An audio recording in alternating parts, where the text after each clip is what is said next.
الحمد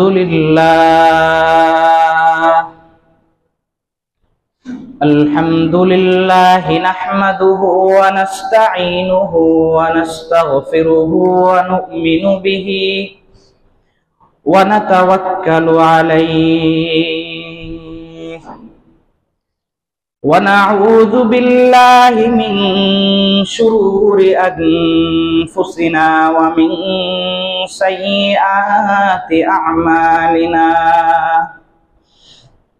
من يهده الله فلا مضل له ومن يضلله فلا هادي له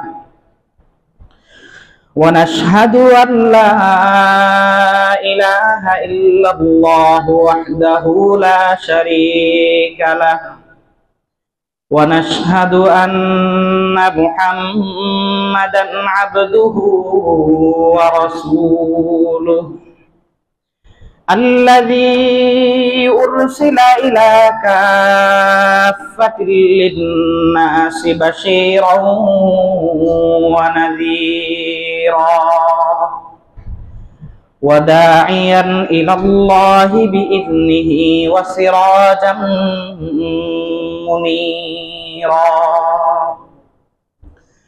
قال الله تبارك وتعالى في كلامه المجيد وفرقانه الحميد: أعوذ بالله من الشيطان الرجيم.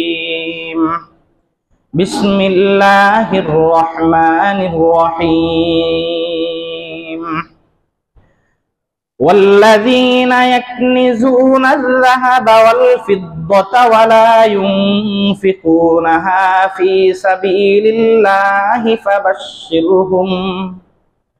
فبشرهم بعذاب أليم. وقال رسول الله صلى الله عليه وسلم: من اعتكف يوما ابتغاء مرضات الله جعل الله بينه وبين النار 3 خنادق أبعد مما بين الخافقين، أو كما قال عليه الصلاة والسلام.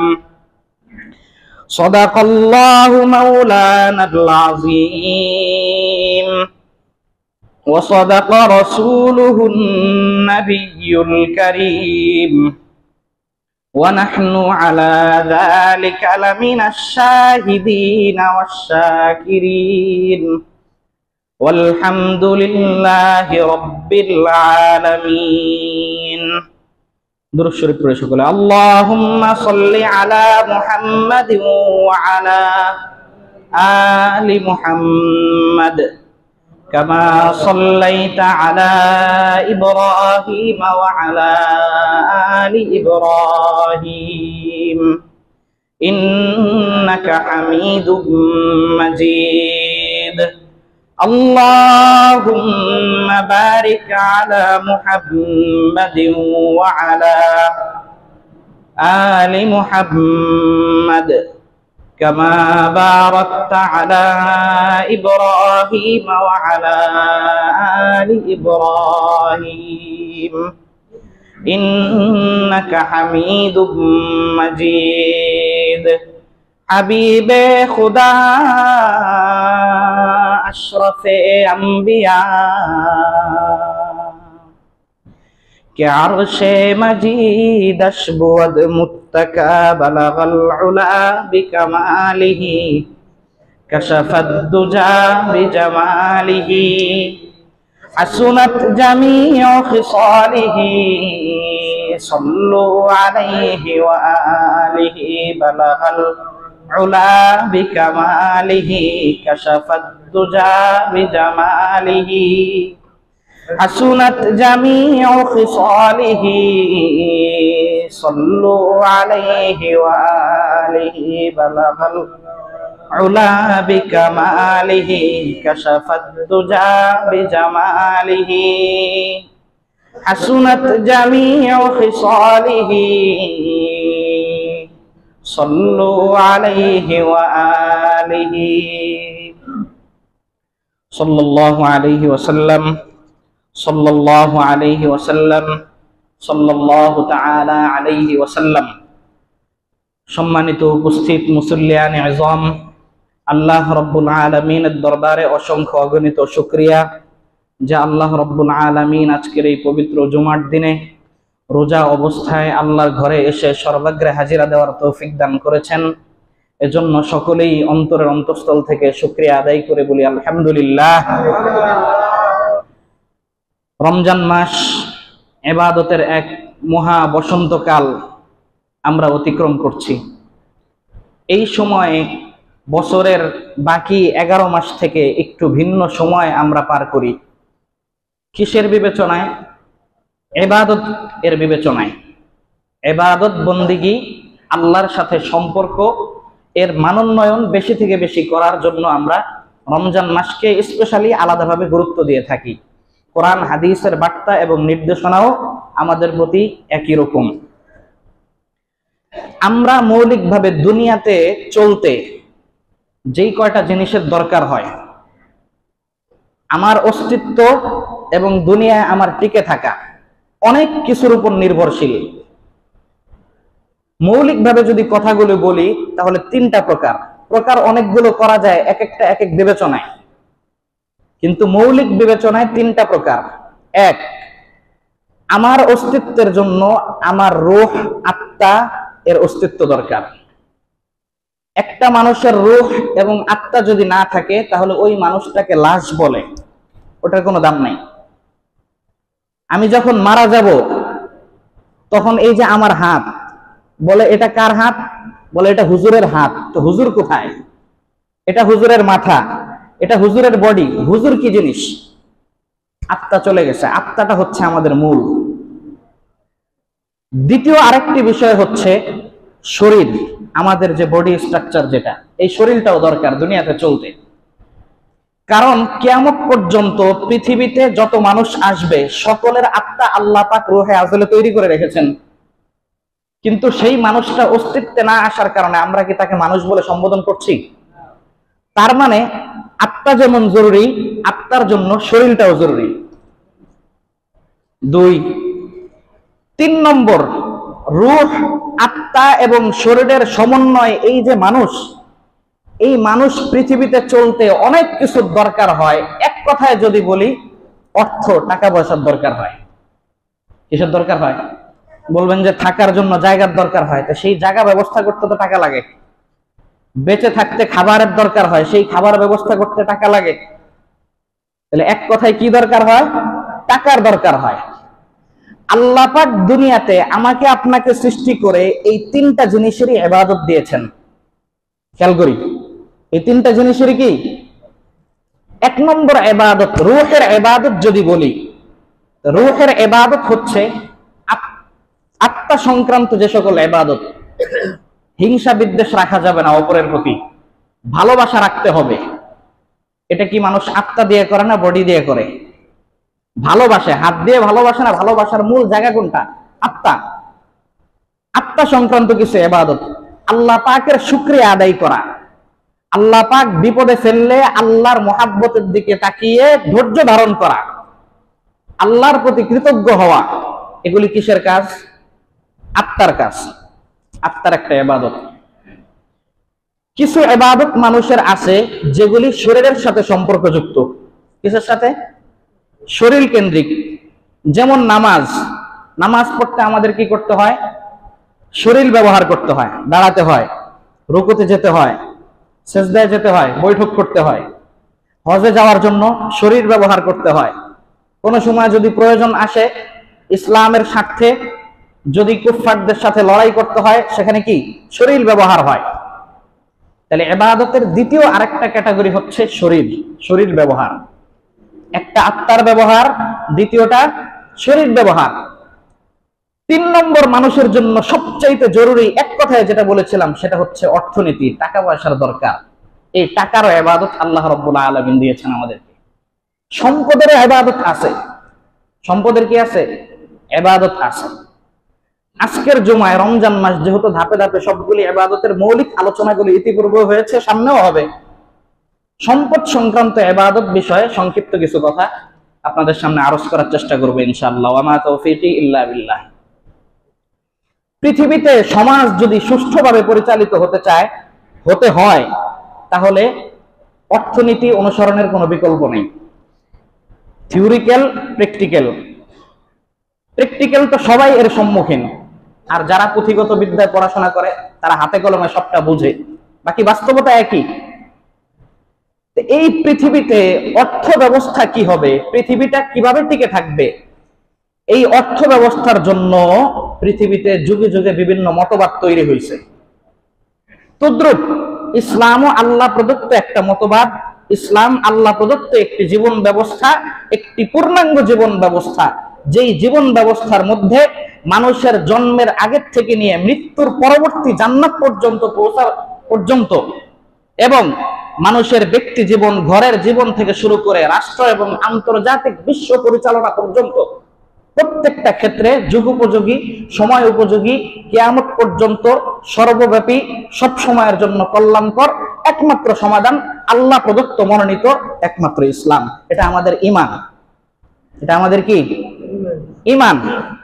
এই জন্য অর্থ সংক্রান্ত বিষয়ে নামাজের ক্ষেত্রে আমি ইসলাম মানি, রাজনীতির ক্ষেত্রে ইসলাম মানি না, ঈমান পরিপূর্ণ হয় নাই। যাকাতের ক্ষেত্রে ইসলাম মানি, সমাজ পরিচালনায় ইসলাম মানি না, ঈমান পরিপূর্ণ হয় নাই। ঘরের ভিতরে ইসলাম মানি, ঘরের বাহিরে মানি না, ঈমান পরিপূর্ণ হয়নি। মসজিদের ভিতরে ইসলাম মানি, মসজিদের বাহিরে মানি না, ঈমান পরিপূর্ণ হয়নি। এই জন্য পৃথিবীতে যত অর্থ ব্যবস্থা আসছে, ইসলামের ধর্ম বিশ্বাস, ইসলামের মূল ফান্ডামেন্টাল চেতনা হচ্ছে প্রত্যেকটা জায়গায় ইসলামকে 100% শতভাগ বিশ্বাসের জায়গা দিতে হবে, এবং প্র্যাকটিসিং মুসলিম যদি আপনি হতে চান তাহলে আপনাকে ওটাকে প্র্যাকটিস করতে হবে, না হলে আখিরাতে ধরা খাওয়া লাগবে। পৃথিবীতে অনেকগুলো অর্থ ব্যবস্থা আসছে, তার মধ্যে মৌলিকভাবে 3টা অর্থ ব্যবস্থার কথা আপনাদেরকে সংক্ষেপে বলি। 1 নম্বর ক্যাপিটালিজম, গণতান্ত্রিক অর্থ ব্যবস্থা। আরেকটা হচ্ছে সোশ্যালিজম, সমাজতান্ত্রিক অর্থ ব্যবস্থা। এরপর আরেকটা আসছে মিশ্র অর্থ ব্যবস্থা। বিপরীতে আছে ইসলামী অর্থ ব্যবস্থা। আমি সংক্ষেপ করছি, কথাগুলো সবাই না বুঝলে যারা বুঝবো, আমাদের ঈমানের উন্নতির জন্য, আমাদের ঈমানটা যেন পরিপূর্ণ হয় যে আল্লাহ রাব্বুল আলামিন এমন মহা শ্রেষ্ঠ ধর্ম ইসলাম আমাদেরকে দিয়েছে যে 1450 বছর আগ থেকে নিয়ে আনলিমিটেড কিয়ামত কবে আসবে আমরা জানি না, সেই দীর্ঘ সময়ের জন্য ইসলামকে আল্লাহ রাব্বুল আলামিন কমপ্লিট করে পাঠিয়েছেন, সেটা বোঝার জন্য একটু বলছি। অর্থনীতির মধ্যে মৌলিক 4টি সমস্যা। অর্থনীতির মধ্যে মৌলিক কয়টি সমস্যা? 4টি সমস্যা। তার মধ্যে 1 নম্বরের বিষয় হলো যে আপনার প্রয়োজনের অগ্রগণ্যতা নির্ধারণ। প্রয়োজনের, আপনার যে প্রয়োজন, আপনার কাছে টাকা আছে 100, প্রয়োজন আছে সামনে 3টা। এই 100 টাকা দিয়ে আপনার একবেলা খাবারের ব্যবস্থা করাও দরকার, এক জোড়া জুতাও কেনা দরকার, অথবা একটা ঘড়ি কেনা দরকার। 3টা প্রয়োজন। টাকা আছে 100, এই 100 টাকা দিয়ে 3টা প্রয়োজন আপনি পূরণ করতে পারবেন না। এখন কোন প্রয়োজনটা আপনি নির্ধারণ করবেন? প্রয়োজনের অগ্রগণ্যতা নির্ধারণ, তার জিহাদ কা তাআয়্যুন। এই যে একটা সমস্যা। 2 নম্বর আরেকটা বিষয় হলো এলোকেশন অফ রিসোর্সেস, অর্থাৎ আপনার প্রয়োজনগুলো পূরণের জন্য আপনি যে উপকরণগুলো ব্যবহার করবেন, সেই উপকরণগুলো কোন ক্ষেত্রে কতটুকু ব্যয় করবেন। 3 নম্বর আরেকটি বিষয় হচ্ছে ডিস্ট্রিবিউশন অফ ইনকাম। আপনি যে ইনকামটা করবেন, একটা উপকরণ ব্যবহার করলেন, সেই ইনকাম মুনাফা বন্টন হবে কিভাবে, লাভ কিভাবে আপনি বন্টন করবেন, আপনি নিজে কত পার্সেন্ট নেবেন, আপনার শ্রমিককে কত পার্সেন্ট দিবেন। 4র্থ একটা সামগ্রিক বিষয় হলো ডেভেলপমেন্ট, সামগ্রিক উন্নতি সাধন করা। এই 4টা বিষয়ের সমাধান পিছনের 3 মতবাদী দেওয়ার চেষ্টা করছে আমাদেরকে। তার মধ্যে 1 নম্বর, সবগুলি আমি বলতে পারবো না, সময় আমাদের পক্ষে না। 1 নম্বর বলছিলাম ক্যাপিটালিজম, ধনতান্ত্রিক অর্থ ব্যবস্থা। এই অর্থ ব্যবস্থা বলছে অর্থনীতির মূল সমস্যা ডিমান্ড এন্ড সাপ্লাই, চাহিদা যোগানের ভিত্তিতে বাজার দর ওঠানামা করে, তাই না? এর জন্য বলছে ধনতান্ত্রিক অর্থ ব্যবস্থার মূল কথা হচ্ছে ব্যক্তিকে অবাধ মালিকানা দিয়ে দেওয়া। প্রত্যেক ব্যক্তি সম্পদ উপার্জনের ক্ষেত্রে সে স্বাধীন, আলাদা কোনো লিমিটেশন তার থাকবে না, সে যেভাবে খুশি সেভাবেই সম্পদ উপার্জন করতে পারবে। তাহলে মানুষ সে নিজেই নির্ধারণ করবে বাজারে এখন কোন জিনিসের চাহিদা বেশি, ওটা সে এখানে আনবে, তার বেশি প্রফিট সে মুনাফা পাওয়ার জন্য। এই চারটা সমস্যা আপনা আপনি, কতটুকু পারিশ্রমিক দিলে আমি শ্রমিক বেশি খাটাতে পারবো, শ্রমিকের চাহিদাও পুরা করতে হবে।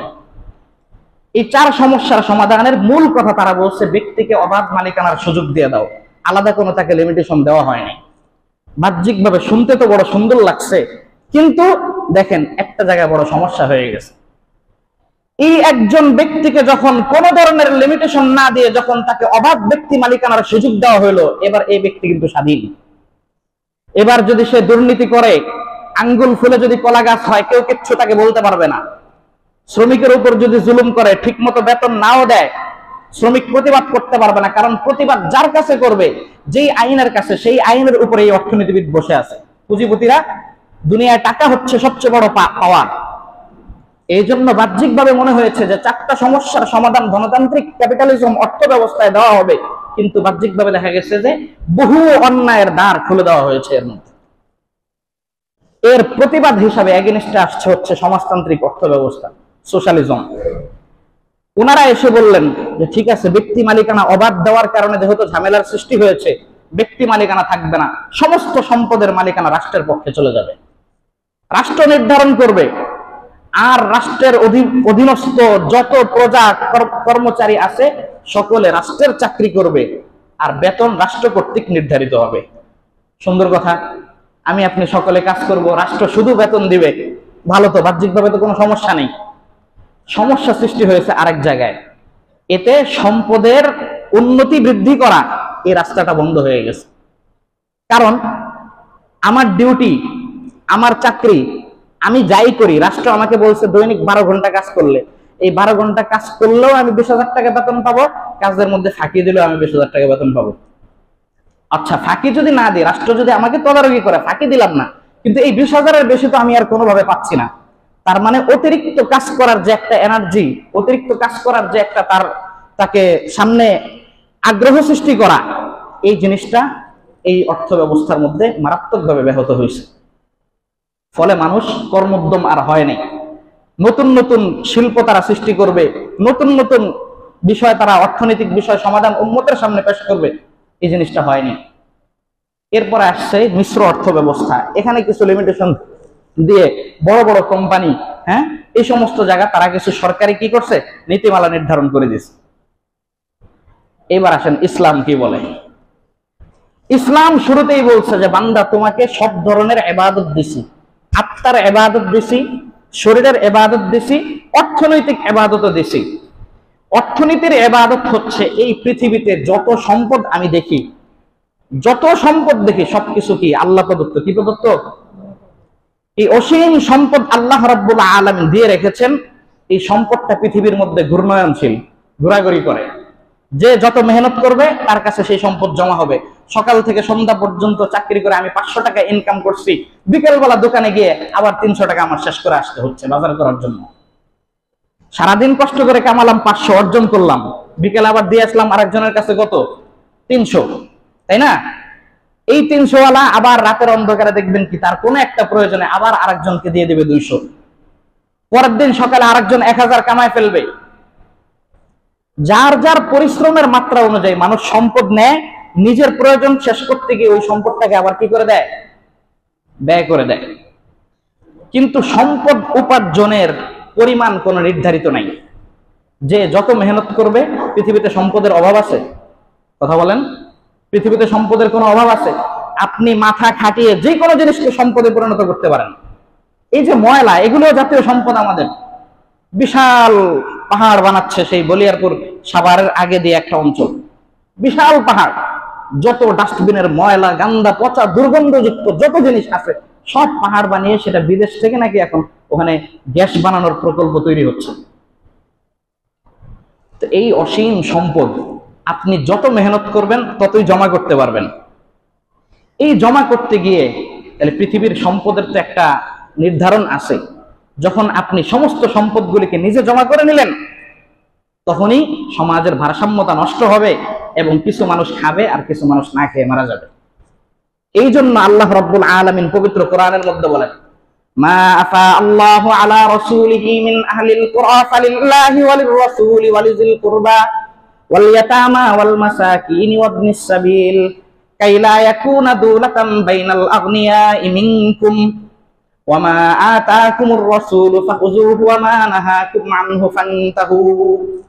যুদ্ধলব্ধ সম্পদ বন্টনের ক্ষেত্রে ইসলাম এখানে বলছে আল্লাহ এবং আল্লাহর রাসূলের জন্য একটা নির্ধারিত অংশ থাকবে।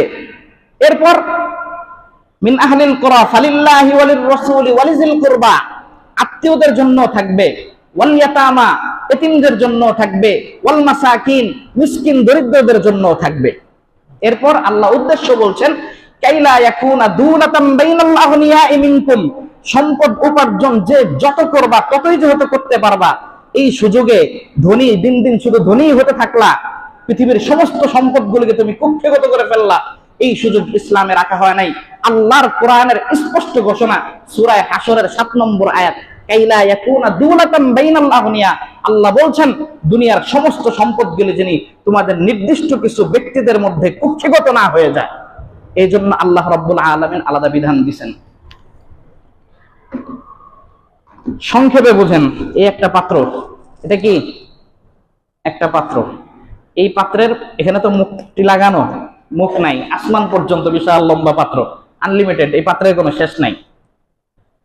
এই পর্যন্ত সম্পদ যার নাই সে হলো অভাবী, তার সংসার চলে না।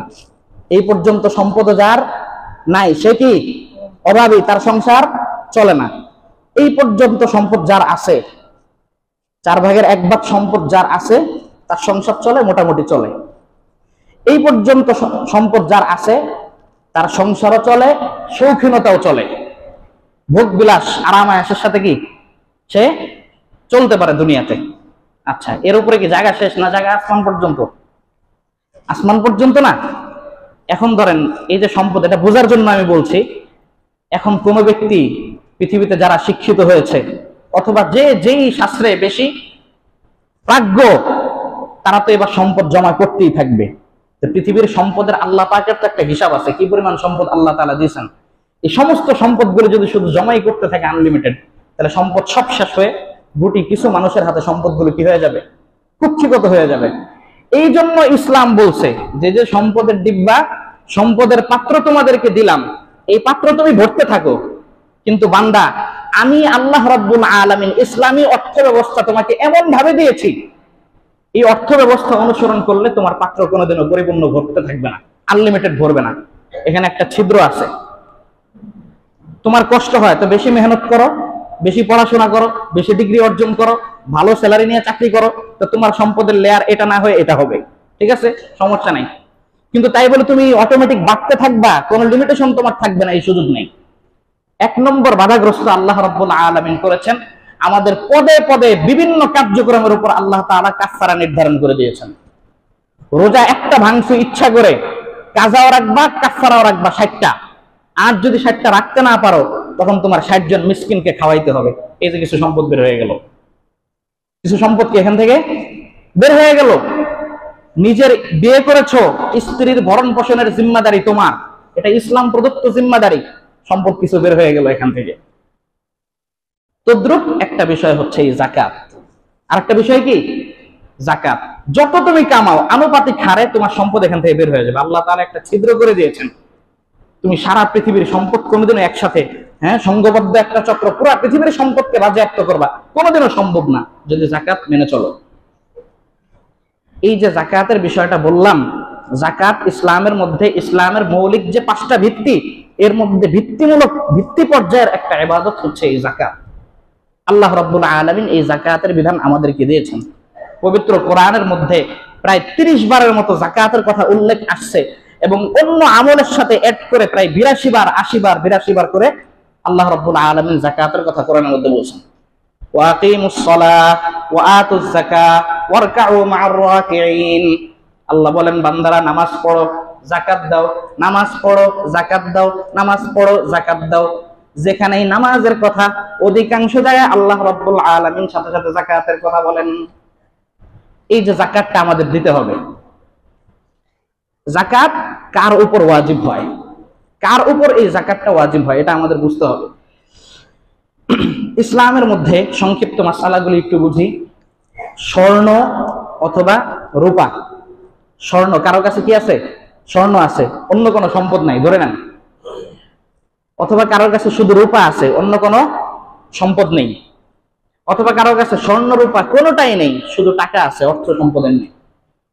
অথবা নগদ ক্যাশ ক্যাপিটাল টাকাও নেই, ব্যবসায়ী সম্পদ আছে। কি আছে? ব্যবসায়ী সম্পদ, মৌলিকভাবে এই কটা। এরপরে ফসলের উপরও আসে অসর, তো ফসল সেটাও তো টাকায় রূপান্তরিত হয়ে যাচ্ছে বর্তমানে। তো মৌলিকভাবে আমরা চারটা বলতে পারি। এই চার প্রকারের সম্পদ যদি কারোর কাছে শুধুমাত্র স্বর্ণ আছে আর কিছুই নেই, তাহলে ইসলামের মূলনীতি হচ্ছে 7.5 ভরি স্বর্ণ। কত? 7.5 ভরি স্বর্ণ যদি কারোর কাছে থাকে এক। আচ্ছা, স্বর্ণ নাই, শুধু রূপা আছে, তাহলে 52.5 তোলা রূপা যদি কারোর কাছে থাকে। বুঝাচ্ছ কথা? আচ্ছা, কিছু স্বর্ণ আছে, কিছু রূপা আছে, অর্থাৎ 7.5 তোলা নেশাব পরিমাণ নাই, 52.5 তোলা রূপারও মুস্তাকিল স্বতন্ত্র নেশাব পরিমাণ নাই, তবে স্বর্ণ রূপা মিলে কিছু কিছু আছে। এই দুইটাও যদি হয়, তাহলে বলছে এই দুইটার মধ্যে মূল্যমান হিসাব করার পর যখন কোন একটা নেশাব দাঁড়িয়ে যাবে, কোন একটা নেশাব কি ফুকাহা ইকরাম আনফা লিল ফুকারা বলছেন, আনফা লিল ফুকারা সর্বনিম্ন নেশাব যেটা দাঁড়া হবে। মোট টাকা হিসাব করলে যদি দেখা যায় যে স্বর্ণের দাম এসে গেছে, তাও জাকাত দিতে হবে। যদি দেখা যায় রূপার দাম এসে গেছে, তাও জাকাত দিতে হবে, বাজার মূল্য যখন যেটারই থাকুক। কিন্তু বর্তমানে অনেকেই বলছে এটা একটা মানে মুজমা আলাই সিদ্ধান্ত, সর্বসম্মত সিদ্ধান্ত। আমরা যারা মৌলিক ইলমে দ্বীনের স্কুল অফ থট ফলো করি যারা, আমাদের এখনো সর্বসম্মত সিদ্ধান্ত হচ্ছে বর্তমান বাজারে আমরা রূপার উপর জাকাত দিব। রূপার বিষয়টাই আল্লাহর রাসূল সাল্লাল্লাহু আলাইহি সাল্লামের সুস্পষ্ট হাদিস 200 দিরহাম দ্বারা প্রমাণিত। স্বর্ণের বিষয়টা হযরত ওমর রাদিয়াল্লাহু তাআলা আনহুর খেলাফতের আমলে ওনার প্র্যাকটিক্যাল বাস্তবিক আমল থেকে প্রমাণিত। এই জন্য এই কথা বলার সুযোগ নাই যে স্বর্ণের জাকাত আমার নেশাব দাঁড়ায় নাই দেখে জাকাত দিব না। এই ব্যাপারগুলো বিস্তারিত মধ্যে বুখারী শরীফের বিখ্যাত শরহ ফাতহুল বারীর মধ্যে আল্লামা ইবনে হাজার আসকালানী রাহমাতুল্লাহ আলাইহি আল ইস্তিসকার এই সমস্ত কিতাবের মধ্যে বিস্তারিত আছে। যাই হোক, মৌলিক কথা বলছি, বর্তমান বাজারে আমাদের আনফা লিল ফুকারা হোক বা না হোক, সরাসরি আল্লাহর রাসূলের হাদিস অনুযায়ী বর্তমানে রূপার উপর হিসাব করে আমাদের যাকাত দিতে হবে। হানাফি মাযহাবের বর্তমান পর্যন্ত এখন এটাই সিদ্ধান্ত। দুইটা প্রকার বললাম।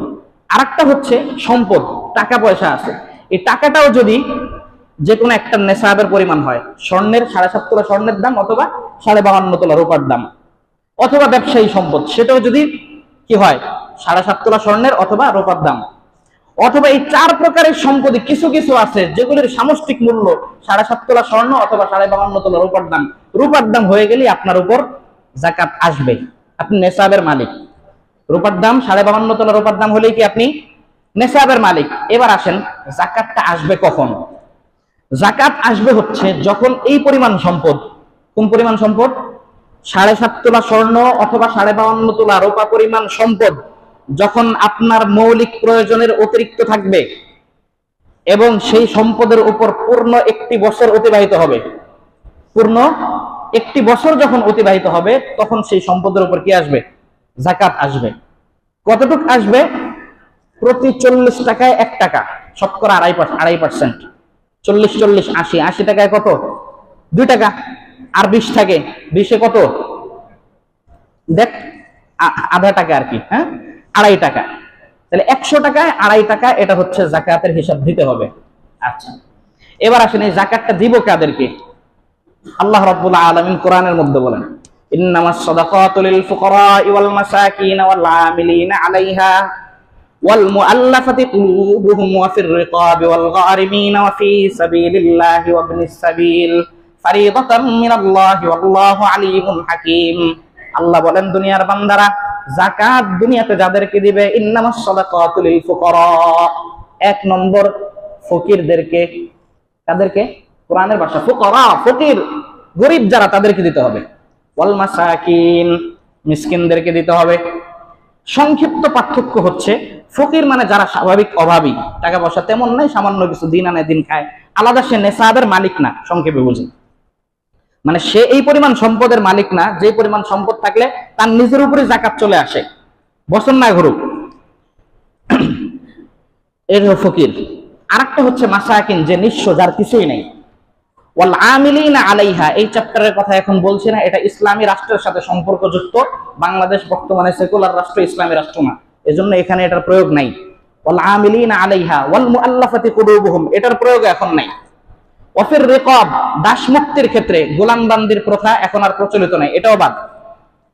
ওয়াল গারিমিন, ঋণী ব্যক্তি যারা ঋণগ্রস্ত হয়ে আছে, ঋণ পরিশোধের তার কোনো কি নাই আর মাধ্যম নাই, তাকেও এই যাকাত দেওয়া হবে। ওয়াফি সাবিলিল্লাহ, এবং আল্লাহর রাস্তায় যারা সংগ্রাম করে, মুজাহিদ যারা, যাদের কিনে আলাদা কোনো ডোনেশনের ব্যবস্থা নাই, এই আল্লাহর রাস্তায় ইসলামের ইজ্জতের হেফাজতের জন্য, ইসলামের সার্বভৌমত্বকে রক্ষার জন্য যারা সংগ্রাম করে তাদেরকে। ওয়াবনিস সাবিল, যারা মুসাফির, রাস্তায় গিয়ে নিঃস্ব হয়ে গেছে, সম্পদ আর নাই, তাদেরকেও কি যাকাত দেওয়া যাবে। তবে এক্ষেত্রে একটু খুব সচেতন হওয়া লাগবে। কোরআনের এই বিধানটা কখন? 1450 বছর আগের বিধান। 1450 বছর আগে বিকাশ ছিল, রকেট, কথা বলেন, এগুলি কোনো কিছু ছিল না। অতএব যখন সেখানে কেউ দীর্ঘ পথ অতিক্রম করত, সেই মুসাফির নিঃস্ব, তার সম্পদের আর কোনো উপায় এখন নেই। কিন্তু বর্তমানে যখন বিকাশ, রকেট ইত্যাদি যখন হয়ে গেছে, এই জন্য মুসাফিরকে এখন আর দেওয়া যাবে না। তবে ওই অবস্থায় দেওয়া যাবে যখন সে এমন কোন জায়গায় চলে গেছে পৃথিবীর নেটওয়ার্কের বাইরে, বিকাশ, নগদ, রকেট কোনো কিছুর মাধ্যমে সে টাকা আনতে পারছে না, তাকে দেওয়া যাবে। এই হচ্ছে যাকাতের মৌলিক প্রকারগুলো বললাম, কাদেরকে যাকাত দিব। আচ্ছা, এইবার আসি, এখানে একটা মানবিক প্রশ্ন আছে। মানবিক বিষয় হলো, গরিবরা যাকাতের হকদার, তাই না? কেমন গরিব? যাদের নেশাব পরিমাণ সম্পদ নাই, কষ্ট হয় তাদের। তো গরিবদেরকে যেহেতু দিবেন, তো ইসলাম তো এখানে আলাদা কোনো ভাগ করে দেয়নি, কিন্তু অতিরিক্ত আত্মীয়তার বন্ধন রক্ষা করা, এটা একটা কি ইসলামের মৌলিক শিক্ষা, এবং ইসলাম উদ্বুদ্ধ করছে। এবং আত্মীয়তার বন্ধন রক্ষা না করে কেউ যদি সম্পর্ক ছিন্ন করে, তার দোয়া আল্লাহ পাক কবুল করেন না, এরকম হুমকি এখানে দেওয়া আছে। এই জন্য গরিব দেখে যেহেতু যাকাত দিব, অবশ্যই আমাদের গরিব যে সকল আত্মীয় স্বজন আছে, আমরা ওনাদেরকে আমাদের যাকাতটা দেওয়ার চেষ্টা করব। এক, এরপরে আরেকটা বিষয় হচ্ছে, আপনার এই যাকাত দিতে গিয়ে অনেকে আমরা খেয়াল রাখি না, সচেতন হই না, এতে আমাদের যাকাতটা আদায় হয় না। গরিব দেখে, দেখেন আমার কথাটা অন্যরকম শোনা যেতে পারে, কিন্তু বাস্তবতা বোঝার জন্য বলছি। সমাজের বহু গরিব, আমি আমার ব্যক্তিগত একটা জিনিস দেখছি, হাত পাতা, ভিক্ষা করা, ভিক্ষাবৃত্তি করা, এটা ইসলাম নাজায়েজ বলে নাই, কিন্তু ইসলাম কোনোদিন এটাকে সাপোর্ট করে নাই। আলিয়াদুল উলিয়া খায়রুম মিনাল ইয়াদিস সুফলা, দাতার হাত, উপরের হাত সবচাইতে উত্তম। ওয়ালিসাইলি হাক্কুম মা'লুম, একজন প্রার্থী ভিক্ষুক তোমার কাছে কিছু চাইছে, ঠিক আছে, ইসলাম দিতে উদ্বুদ্ধ করছে, এবং এটা কি অনেক সওয়াবের কথাও বলা আছে, কিন্তু ইসলাম তাকে আবার বলছে, এই হাত পাতবা না, হাত পাতাটা এটা খুব পছন্দনীয় কাজ না। কিন্তু এই সমাজের মধ্যে বহু মানুষ এমন আছে, নিজের ইজ্জত, নিজের মানিজ্জতটাকে একটু কোন রকম শেষ করে দিতে পারলেই তো হয়, আমি তো কোনোদিন আরেকজনের কাছে হাত পাততে পারবো না।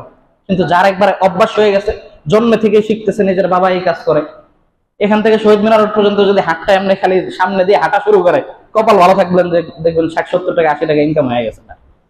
আমি তো সারাদিন হাত দিতেই পারবো না, এভাবে আপনি পারবেন? তাহলে যার একবার তবিয়ত স্বভাব খারাপ হয়ে গেছে, হাত পাতা শিখে গেছে, ও কোনোদিনও বড় লোক হয় না, ও কোনোদিনও বড় লোক হয় না। বড় লোক হয় না বলতে, হাত পাতা তার বন্ধ হয় না। সম্পদ আছে, বর্তমান বাজার অনুযায়ী রূপার হিসাব করলে আপনার 90,000 থেকে 95,000 টাকা যার থাকবে, বছরটা ঘুরলেই তার উপর যাকাত আসবে। কয়জন ফকির বাংলাদেশে দেখাইতে পারবেন গোপনে গোপনে তার 90,000 টাকা নেই, 95,000 টাকা নেই? অবশ্যই আছে। স্বাভাবিক, আমাদের দিনদার ভাই অনেকে রিক্সা চালায়, তাদেরকে গিয়ে অনেকে যাকাত দিয়ে দেয়। কেন? রিক্সা চালায় মানে গরিব না, ওর টাকা সঞ্চিত আমার চেয়ে বেশি আছে, আমার চেয়ে বেশি আছে। সে প্রতিদিন কমের পক্ষে 1000 করে যদি ইনকাম করে, তাহলে মাসে তার 30,000 ইনকাম, আমার তো 30,000 ইনকাম না। এই জন্য যাকাত আদায় করার ক্ষেত্রে আগে দেখতে হবে, খালি বাহ্যিক ভাবে গরিব দেখে দিয়ে দেওয়া যাবে তা না। শরীয়ত বলছে তাহকিক করো, যাচাই বাছাই করো, কাকে দিচ্ছ, তোমার যাকাত আদায় হচ্ছে কিনা। গোপনে তার দেখতে হবে যে আসলে তার চলাফেরাটা কেমন, বাস্তবিক অর্থে সে অভাবী কিনা, নাকি স্বভাব নষ্ট হয়ে গেছে, আসলে অভাবী না, আসলে কিন্তু এখন তার উপরে জাকাত এসে রয়েছে। বেশি টাকা না, 90-95 হাজার টাকা কোনো ব্যাপার না। এজন্য এটা একটা সতর্কতা, খালি গরিব দেখিয়ে দিয়ে দেবো না, খেয়াল করে দিব। এখানে একটা আমি পরামর্শ দিব আপনাদেরকে।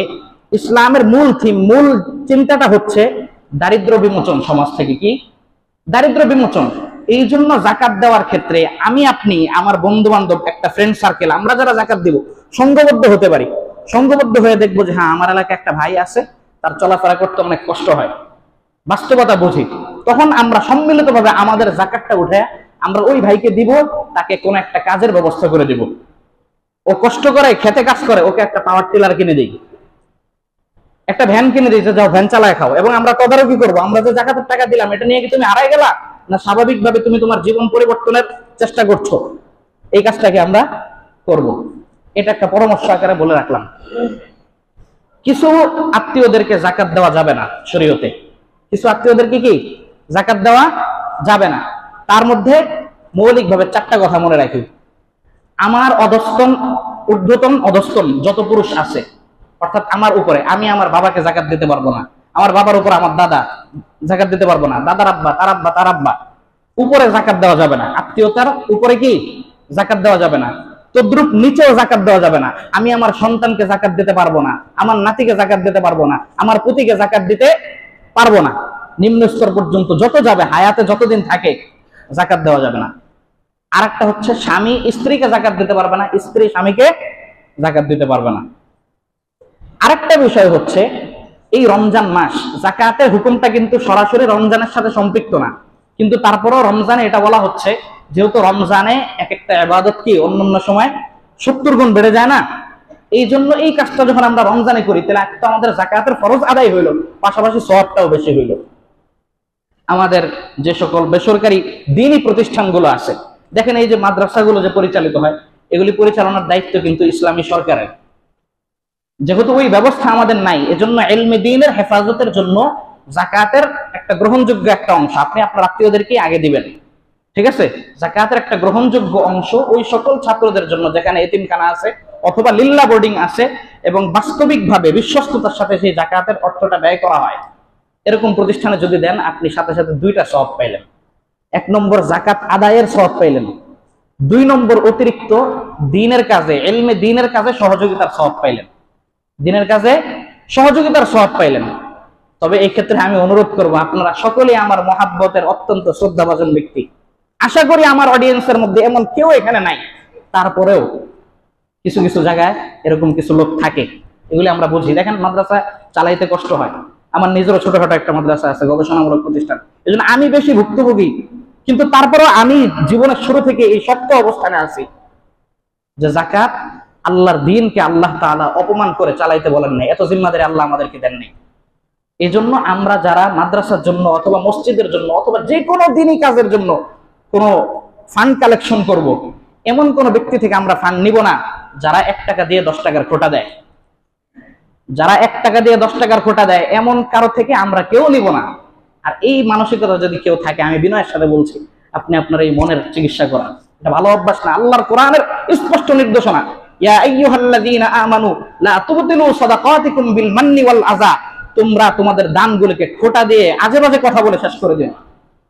মসজিদ আমরা চালাই, মাদ্রাসা আমরা চালাই, আমরা না চললে কি আল্লাহর কসম আপনি আপনার দান বন্ধ করে দেন, দেখেন মসজিদ মাদ্রাসা কয়টা বন্ধ হয়। একদিনের জন্য বন্ধ হবে না। আপনি 10,000 টাকা দান করতেন, আপনি বন্ধ করে দেন, আল্লাহ আপনার পরিবর্তে 50,000 দেনেওয়ালার দিল প্রস্তুত করে দিবেন। এজন্য আমরা প্রত্যেকে যে কোনো দিনই কাজ করি, ইজ্জতের সাথে কাজ করবো ইনশাআল্লাহ। মাদ্রাসাগুলোর প্রতি আমরা খেয়াল রাখবো। আমাদের বড় হুজুর দামাত বারাকাতুহু আমাদের পার্শ্ববর্তী প্রতিষ্ঠান এখানে আছে, এখানে আমরা কি শরীক থাকার চেষ্টা করবো ইনশাআল্লাহ। পাশাপাশি আরেকটা বিষয় হচ্ছে সদকাতুল ফিতর। কি সদকাতুল ফিতর সংক্ষেপে বুঝি, এটা বর্তমান বিস্তারিত বলার সময় নেই।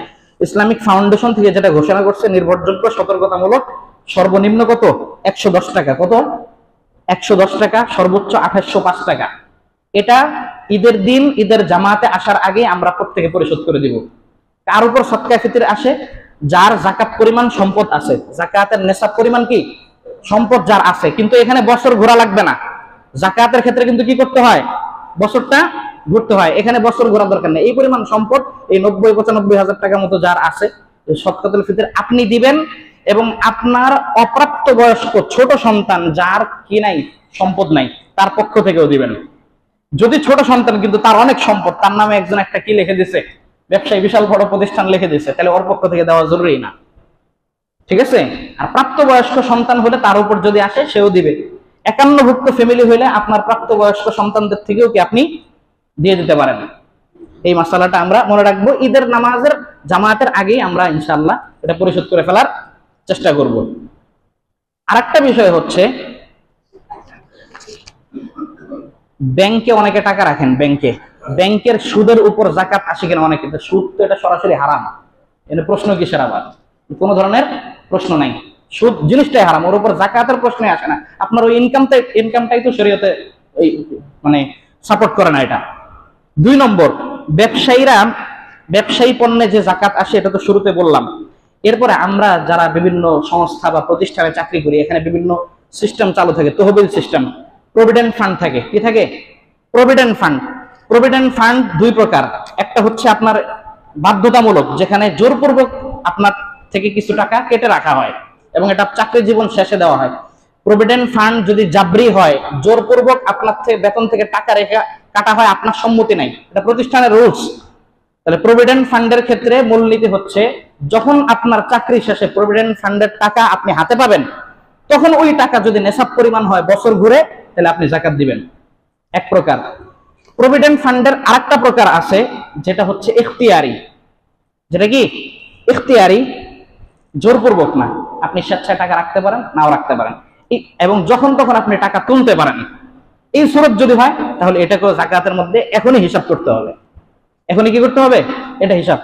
আর একটা হলো আমাদের এই যে জিবি ফান্ডে অনেকে টাকা রাখে, গ্র্যাচুইটি বেনিফিট ফান্ড, জিপি না জিবি। জিবি ফান্ডের টাকার ক্ষেত্রেও হুকুম হলো এটা, যখন এটা আপনার হস্তগত হবে, হাতে যখন আসবে, হাতে আসার পর এরপর আপনি ওটা হিসাব করে বছর ঘুরলে জাকাত দিবেন। জাকাতের সংক্ষিপ্ত মৌলিক কিছু কিছু কথা বললাম। সর্বশেষ 2 থেকে 3 মিনিটের মধ্যে কয়েকটা আহ্বান আসছে সামনে। লাইলাতুল কদর, শবে কদর। কি? শবে কদর আসছে। শবে কদর পাওয়ার সবচাইতে উত্তম সূরত হচ্ছে ইতিকাফ করা। কি করা? আল্লাহ রাসূল সাল্লাল্লাহু আলাইহি ওয়াসাল্লাম বলেন, মানি আতাকাফা ইয়াওমান ইবতিগা মারদাতিল্লাহি জাআলাল্লাহু লাহু বাইনাহু ওয়া বাইনান নারি সালাসা ফানাতিকা আবআদা মিম্মা বাইনাল খাফিকাইন। দুনিয়াতে যখন কোন ব্যক্তি একদিনের জন্য ইতিকাফ করলো, কয়দিন? আল্লাহ বলেন ওই বান্দা একদিন ইতিকাফ করার পর আল্লাহ তাআলা তার আর জাহান্নামের মধ্যে এই পরিমাণ দূরত্ব তৈরি করে দেন, যেমন আসমান থেকে জমিনের দূরত্ব থাকে। আসমান জমিনের দূরত্ব পরিমাণ, এই পরিমাণ দূরত্ব তৈরি হয়ে যায়। এ হচ্ছে ইতিকাফের ফজিলত। এরপর ওয়ায়ুজরা লাহু মিনাল হাসানাতি কুল্লিহা কামিলুল হাসানাতি কুল্লিহা। বান্দা তুমি মসজিদের মধ্যে ইতিকাফ করছো, জানাজায় যাইতে পারো নাই, মসজিদ থেকে বসে আফসোস করছো, আল্লাহ পাক জানাজার সওয়াব দান করবেন। এক ভাই অসুস্থ হয়েছে, তাকে দেখতে যাইতে পারো নাই, ইতিকাফে আছো বিদায়, আল্লাহ পাক ইতিকাফের কারণে ওই দেখতে যাওয়ার সওয়াব দান করবেন।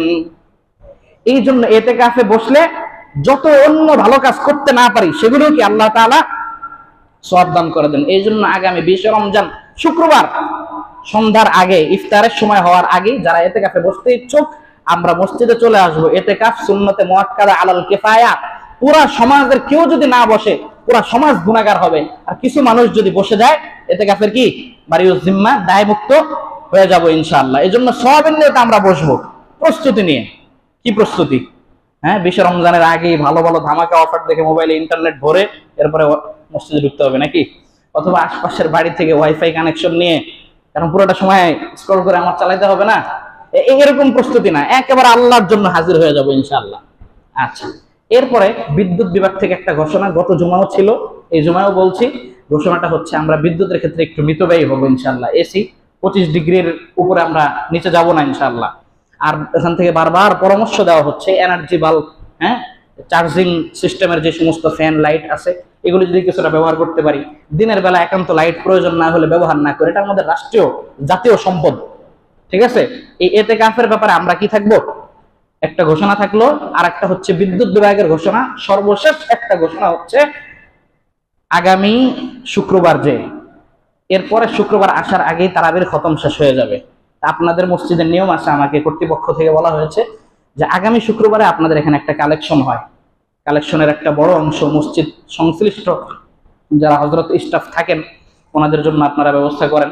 তো সেই কালেকশনের পূর্ব ঘোষণা এই জুমায় দিয়ে থাকলো। আপনারা ইনশাআল্লাহ এখন থেকেই যার যার সাধ্য মোতাবেক অংশগ্রহণ করবেন, সুযোগটি আপনাদের জন্য অপেক্ষমান।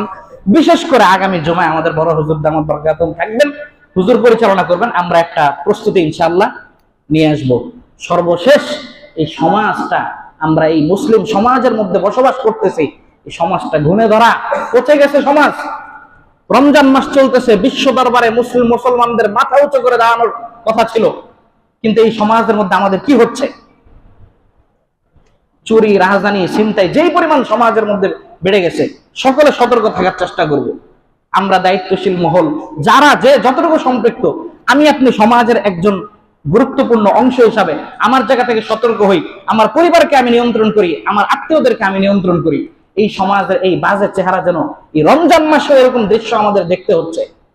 আমাদের বোন আসিয়া পৃথিবী থেকে বিদায় নিছে, আপনারা জানেন। ভাবলে অনেক কিছু, না ভাবলে কিছুই না। বিশ্ব দরবারে আমাদের মাথাটা গেল কোথায়? মুসলমান আমরা, আমাদের মুসলিম রাষ্ট্রের অবস্থা।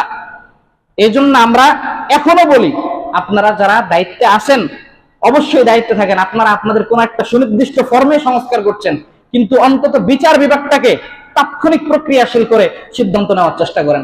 আর একজন, আমার একজন বোন, আমার মেয়ে, আমার কন্যার ইজ্জত যেন নষ্ট না হয়, এই মুসলিম সমাজে এই চিত্র আমরা দেখতে চাই না।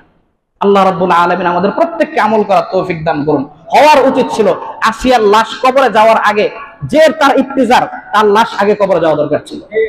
আল্লাহর বিধানের প্রতি যতদিন আমরা মাথা নত না করব, সত্যিকারের শান্তি সুখ আমরা পাবো না। দুঃখজনক। সমাজের সচেতনতার অংশ হিসাবে মিম্বর থেকে কথাগুলো বললাম, যেইভাবে নবীজি মুহাম্মদুর রাসূলুল্লাহ সাল্লাল্লাহু আলাইহি ওয়াসাল্লাম মসজিদ থেকে বলতেন। আল্লাহ রাব্বুল আলামিন আমাদের প্রত্যেককে আমল করার তৌফিক দান করুন, আমিন।